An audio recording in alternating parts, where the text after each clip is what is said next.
नमस्कार। मैं भारतीय शिक्षक प्रशिक्षण का प्रशिक्षणार्थी हरदीप सिंह गोहिल आज आपको रामधीर सिंह की एक छोटी सी कविता जिसका नाम है भगवान के डाकिए के बारे में बताना चाहता हूँ। यह कविता कक्षा 8 के पाठ्यपुस्तक में भी ली गई है। कविता का पठन करने से पहले हम उनके कवि यानी कि रामधीर सिंह का एक छोटा सा परिचय ले लेते हैं।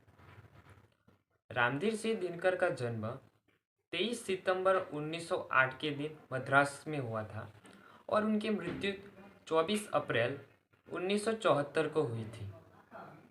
वे हिंदी के एक प्रमुख लेखक, कवि व निबंधकार थे।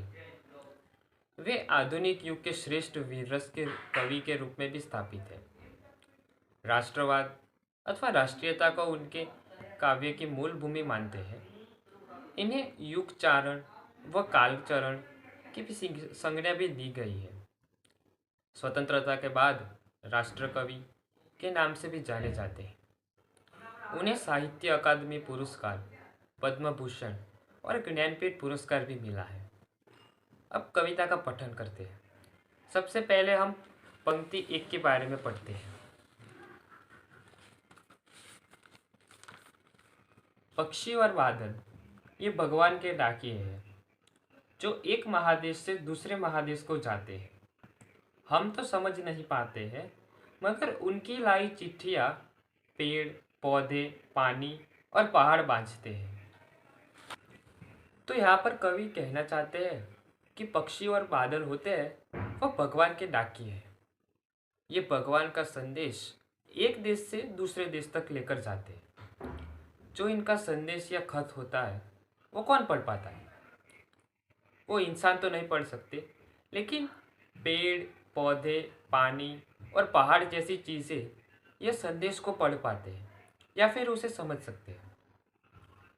हम जो इंसान हैं, हम इस संदेश को नहीं समझ सकते या फिर पढ़ भी नहीं सकते। यह थी पहली पंक्ति का अनुवाद। अब दूसरी पंक्ति पर जाते हैं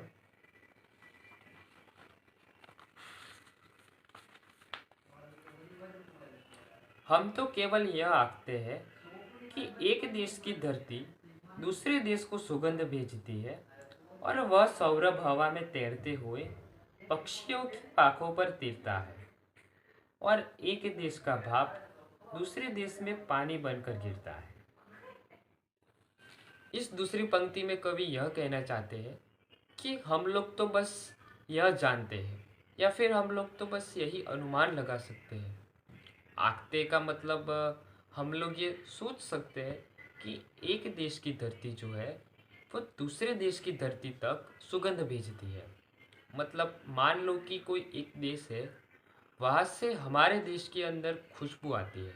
जैसे कोई भी देश हो गया हमारे आसपास का देश, तो वहाँ उस देश से हमारे देश में सिर्फ खुशबू आती है, ऐसा ही हम लोग को पता है।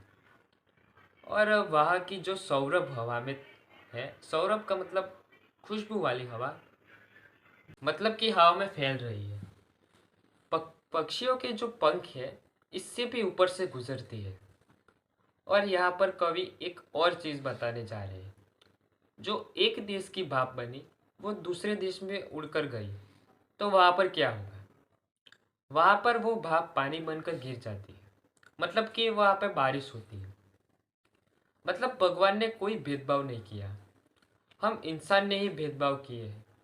ये वो देश है, ये दूसरा देश है, ये हमारा देश नहीं है, वो हमारा देश है। भगवान के लिए तो सारे देश एक ही है। हम तो सिर्फ अनुमान ही लगाते हैं कि अच्छा ये खुशबू यह देश से आ रही है, वो खुशबू उस देश से आ रही है। लेकिन भगवान ऐसा कुछ नहीं किया हुआ है। भगवान के लिए तो सब कुछ एक है। तो यहाँ पर हमारी प्यारी सी सुंदर सी कविता समाप्त होती है।